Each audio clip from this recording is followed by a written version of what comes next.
Bonjour tout le monde, content de vous retrouver pour cette matinale du vendredi 24 mars. Aujourd'hui, j'ai sélectionné 5 crypto-monnaies pour vous. On va regarder leurs graphiques, on va voir lesquelles sont les plus intéressantes pour un investissement là, fin mars 2023. On va aller les regarder par rapport au dollar, par rapport au bitcoin, lesquelles ont chuté récemment, lesquelles ont un palier intéressant d'achat dès aujourd'hui. On va les classer, ces 5 cryptos de 1 à 5, de la plus intéressante à la moins intéressante.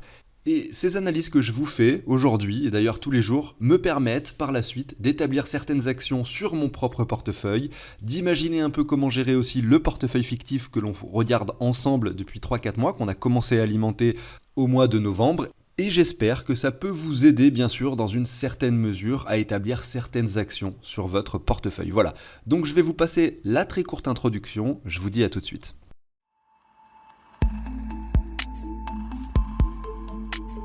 Alors avant de débuter l'émission, je voulais vous faire remarquer quelque chose. Je voulais vous montrer que sur l'altcoin dominance, on va regarder 3 graphiques différents et les 3 graphiques vont nous montrer un point de support pertinent. Ça veut dire qu'aujourd'hui, il est probable que les altcoins reprennent plus de valeur que le Bitcoin, en tout cas dans les semaines qui viennent, soit pour s'enfoncer de nouveau, soit peut-être pour se reprendre.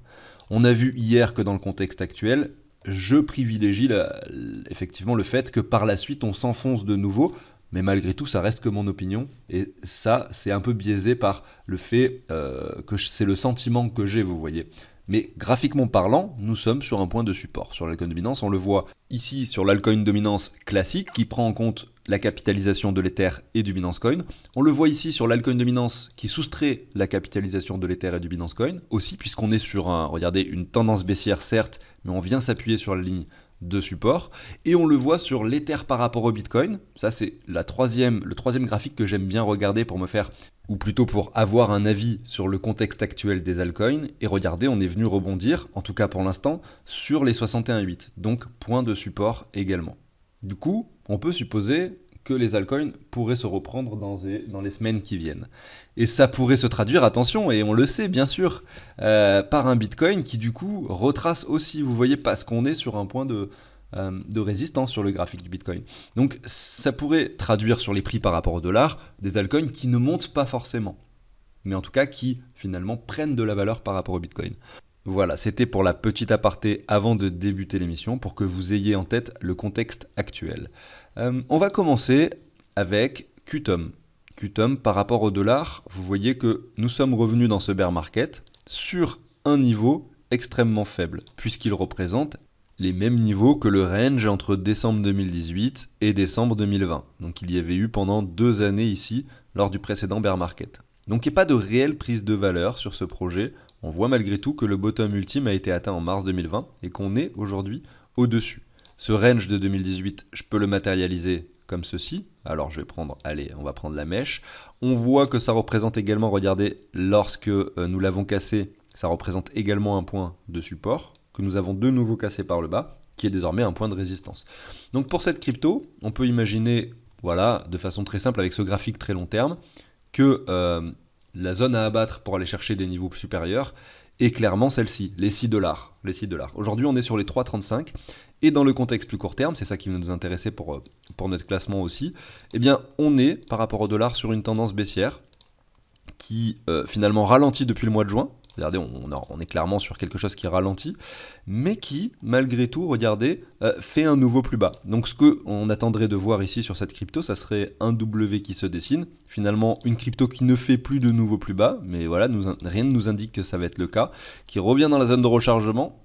On l'a fait de façon assez express ici, vous voyez, entre les 2,75 et les 2,32 $. Et on va voir un petit peu son graphique par rapport au Bitcoin maintenant. Parce que par rapport au dollar, là, on aimerait bien voir un prix encore inférieur, notamment sur cette zone, entre les 2,40, 2,50. Et puis là, on est sur les 3,30. Ça me paraît un petit peu élevé. Donc par rapport au dollar, malheureusement, elle n'est pas sur un point parfait d'investissement. On va voir ce que ça donne par rapport au Bitcoin. Alors, on va se mettre comme ceci, Binance par exemple.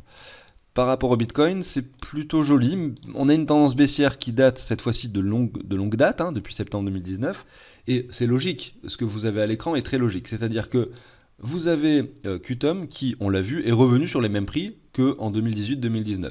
Sauf que le Bitcoin, en 2018-2019, il avait un prix quand même beaucoup plus faible que maintenant. Donc c'est logique d'avoir Qtum par rapport au Bitcoin qui chute.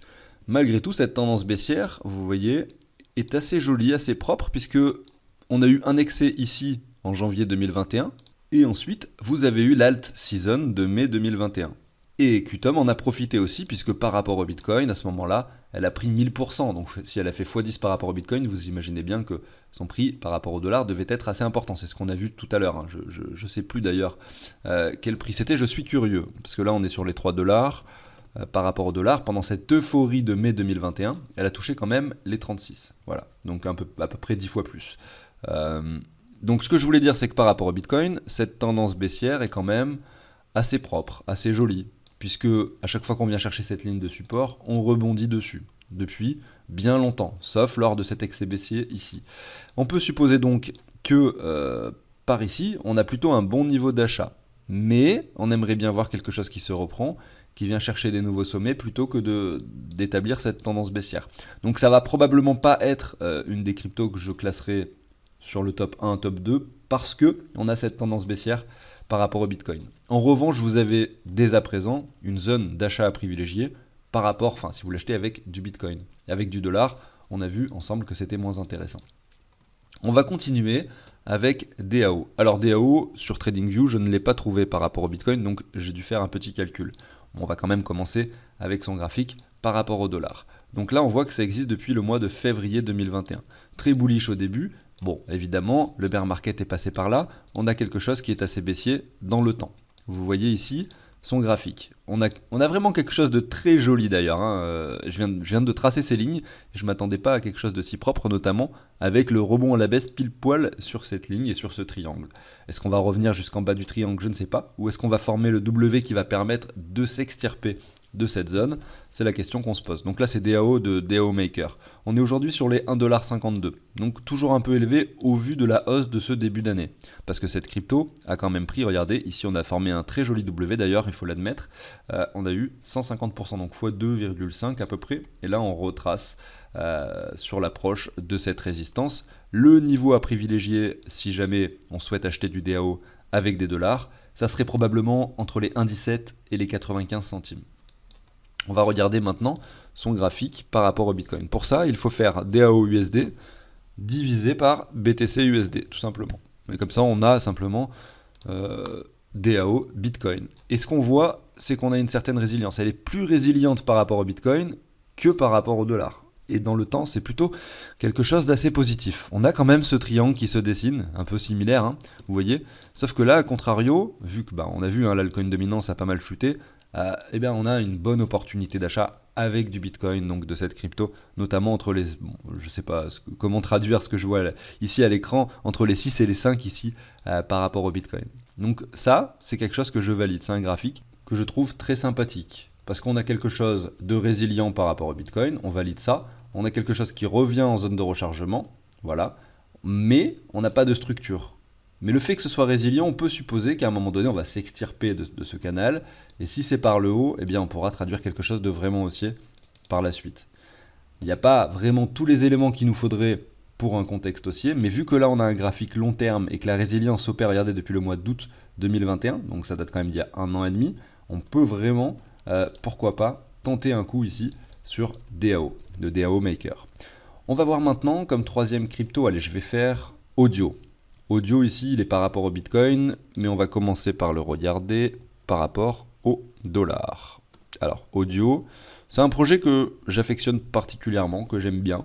Leur plateforme n'est pas encore hyper user-friendly, comme on dit, donc j'ai essayé de l'utiliser, mais j'ai pas accroché au point de me dire que voilà, j'allais l'intégrer dans ma vie de tous les jours. Donc c'est un peu ça le point négatif en fait pour ce projet qui est encore en développement, qui permet d'avoir tout simplement, c'est une sorte de, imaginez un Spotify grosso modo sur la blockchain décentralisée, avec la possibilité pour les artistes d'être récompensés sans passer par de tiers de confiance, par d'éditeurs, etc. Donc c'est plutôt avantageux en fait pour les artistes principalement.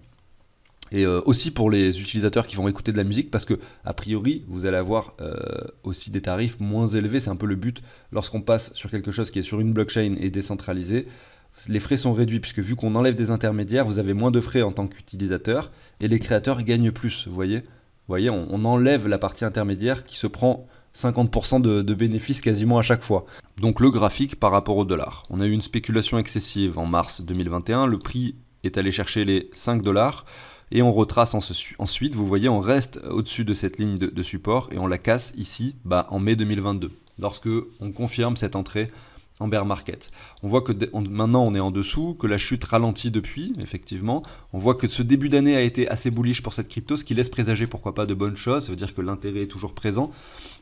Et que, regardez, si on prend un Fibo qui récupère cette petite hausse récente, eh bien on aurait aimé voir aujourd'hui le prix entre les 22 et les 18 centimes pour imaginer un palier d'investissement avec des dollars. C'est vraiment la zone à privilégier, je pense.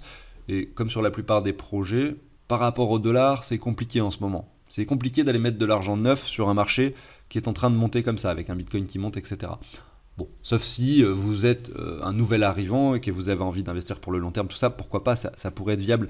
Mais pour quelqu'un qui est dans les cryptos depuis un moment, qui a déjà un certain bag de crypto, de Bitcoin, d'altcoin, eh bien c'est peut-être préférable, au contraire, d'essayer de jongler entre les différents secteurs et les différentes cryptos en ce moment, puisque le marché par rapport au dollar est en train de, j'allais dire exploser. On peut dire exploser, hein, le Bitcoin a quand même pris 100% par rapport à son prix d'il y a quelques mois. C'est-à-dire à doubler sa valeur. On va regarder audio par rapport au Bitcoin, voir ce que ça donne. Parce que c'est ça qui va déterminer si je la classe bien ou non, cette crypto, vous voyez. Et là, c'est pareil, on a une tendance baissière, certes qui ralentit. On peut observer un arrondi ici. On peut se mettre des droites aussi, évidemment. Hein. Mais là, on voit que ça ralentit bien et que par rapport au bottom précédent, on est légèrement au-dessus, vous voyez, par rapport au mois de janvier 2021. On a ici, en revanche, un bon prix qui nous est offert. Mais malheureusement, on n'a pas la résilience attendue, c'est-à-dire qu'on fait toujours des nouveaux plus bas. On n'a pas de structure de W qui s'est dessinée à l'écran. On peut supposer, donc même si on met un palier d'achat maintenant sur cette crypto, que effectivement, regardez, on peut par exemple se mettre une droite comme ça, et imaginez qu'en fait, on continue dans cette lancée, qu'on vienne faire un double bottom, voire un nouveau plus bas. C'est bien sûr tout à fait envisageable pour cette crypto. Et ça peut se produire notamment si dans une semaine, 2, 3, 1, 2 mois, si dans 1 ou 2 mois vous voyez la Bitcoin sur les 40 000, c'est tout à fait un scénario envisageable pour audio. Et il y aura encore des meilleures opportunités à saisir. Mais ça c'est quelque chose, on ne peut pas le savoir en avance. Est-ce que là, l'altcoin dominance va résister ou est-ce qu'on va la percer par le bas? Ça on ne le sait pas. Et en fonction de ce qui va se passer ici, sur ce graphique, eh bien vous aurez quelque chose de différent sur le graphique de audio par rapport au Bitcoin. Donc un premier palier, ça reste pertinent. On regarde maintenant Wemix. Par rapport au dollar, on voit que cette crypto a touché, donc ici c'était en novembre 2021, c'était le sommet du Bitcoin, des 69 000 dollars. Cette crypto a touché les 23 dollars. Aujourd'hui on est sur les 1,40 $. Donc énorme chute, et on observe que la tendance baissière ralentit évidemment, et on observe aussi que début 2023, il y a eu un intérêt énorme sur ce projet, notamment avec un prix qui est passé ici des 29 centimes au plus haut de 2,77 $. Et là on est en train de retracer. La zone à privilégier par rapport au dollar, par conséquent, c'est entre les 1,12 $ et les 68 centimes. Voilà. Et on voit que là, en revanche, on n'y est plus très loin. Donc contrairement aux autres cryptos, on se rapproche fortement de cette zone-là. Et peut-être que cette crypto sera intéressante, même avec du dollar, prochainement. On va regarder maintenant Wemix par rapport au Bitcoin. Donc pour ça, vu qu'elle n'est pas disponible, je dois faire comme pour DAO, BTC, USD. Voilà. Alors on observe ici qu'on est aussi sur une tendance baissière, qu'il n'y a pas non plus de résilience. On aurait aimé voir effectivement un W se produire, il n'y en a pas. Donc par rapport au Bitcoin, c'est pareil, on aimerait privilégier cette zone-là, vous voyez. Et on n'y est plus très loin. Donc il est préférable, bien sûr, et c'est le cas pour quasiment toutes les cryptos, d'acheter du Wemix avec du Bitcoin. Mais évidemment, si la paire n'existe pas, admettons Wemix Bitcoin, ça n'existe pas, il faut d'abord changer du Bitcoin pour du dollar et ensuite changer du dollar pour du Wemix. Vous voyez, c'est logique. Et bien sûr, je parle ici de stablecoin. On continue avec Yost. Yost par rapport au dollar, on voit qu'ici, entre le mois de décembre 2020 et le mois d'avril 2021, elle a pris 1800%, elle a fait x19, avant de nouveau de diviser son prix par 10. Ici, je vous ai mis deux lignes de tendance très long terme, on voit qu'on est en plein milieu en ce moment. Et si on zoome maintenant sur le prix actuel, on observe que la tendance baissière diminue comme d'habitude, que là, regardez, si je prends un Fibo qui récupère la hausse, alors je vais prendre la mèche, on est venu chercher la zone de rechargement, mais on est légèrement au-dessus en ce moment. Donc la zone à privilégier serait entre les 1 centime et les 0,8 centimes grosso modo. Ce qui peut être intéressant de faire, c'est de le regarder par rapport au Bitcoin. Et là, je sais que ça va être intéressant parce que j'avais pu apercevoir le graphique tout à l'heure. Ici, on a un bottom en décembre 2020 et on voit que ici, si on prend un Fibo qui récupère toute cette hausse du coup du précédent bull run, hein, eh bien, nous sommes en train de revenir sur les 85,4. Donc ça, c'est cool. On atteint plusieurs paliers, notamment la zone de rechargement dans laquelle nous avons hésité longtemps. On casse par le bas, on vient chercher les 85,4 et on semble casser les 85,4 par le bas. On a les 0,9, mais là, on a des très bons points de support. Et si jamais il y a une opportunité à saisir, ça sera probablement dans cette zone-là, hein, sur IOST. Donc le long terme est plutôt cool sur IOST. Regardez, même avec cette ligne-là, hein, qu'on peut se positionner là, qui récupère ce bottom. On est dessus actuellement. Donc le long terme est cool. Mais par contre, le court terme, si on zoome un peu sur cette partie du graphique, vous voyez que les bougies actuelles sont assez violentes, que le contexte, on a l'impression, est de plus en plus bearish. Donc on peut s'attendre à un truc qui continue quand même de chuter et qui ralentira peut-être plus tard. Mais voilà, donc je suis assez mitigé. En tout cas, joli graphique long terme pour IOST. Alors pour finir, je vous montre mon classement. Je mets en 5e position IOST. Malheureusement, quand je le regarde par rapport au Bitcoin et que je vois ces bougies qui s'accélèrent, j'aurais tendance à penser que là en mars 2023, c'est vraiment trop précoce encore pour investir, puisque on a cette impression que là, on vient chercher des niveaux quand même encore inférieurs. C'est vrai que là, sur le long terme, on a un fort point de résistance, donc je suis assez mitigé, mais j'aime pas voir des accélérations baissières comme ça qui s'opèrent, hein. Ça laisse penser, nous ce qu'on aime voir c'est des accélérations baissières, oui, mais qui ont été suivies par une hausse, par soit un W, soit par une latéralisation, et par rapport au Bitcoin, cette crypto, elle est assez moche. En 4e position, je mets Wemix, qui d'ailleurs, par rapport au Bitcoin, est très cool, hein, mais on aurait aimé la voir un petit peu plus basse pour imaginer un palier dès maintenant. En 3e position, je mets Audio, qui de façon similaire à Wemix, c'est un graphique à peu près identique, sauf que là, on est vraiment revenu un peu plus bas. On a même enfoncé finalement cette zone de rechargement pour venir sur notre ligne de support qui nous intéresse le plus, à savoir les 78,6. Donc très cool pour Audio.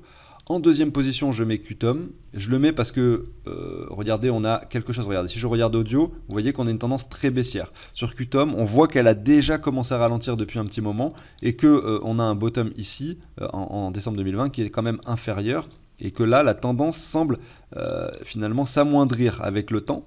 J'ai l'impression de mieux observer cette latéralisation. Et en plus de ça, regardez, on est en dessous des 78,6. On est même sur les 85,4 de Fibo actuellement par rapport au Bitcoin. Donc vraiment très joli Qtum.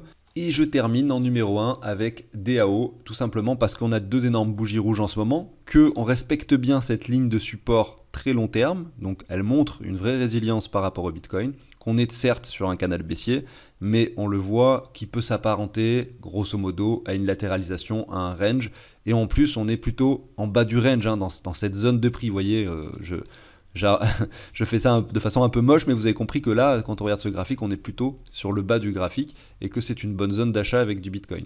Derrière, ce qu'on aimerait voir, c'est une cassure de cette ligne pour constater un W. Voilà pour ça, donc j'arrive sur la fin de l'émission. Pensez à l'abonnement, au like si ça vous a plu. En attendant, je vous souhaite une excellente journée. Je vous dis à très bientôt sur la chaîne. Salut tout le monde.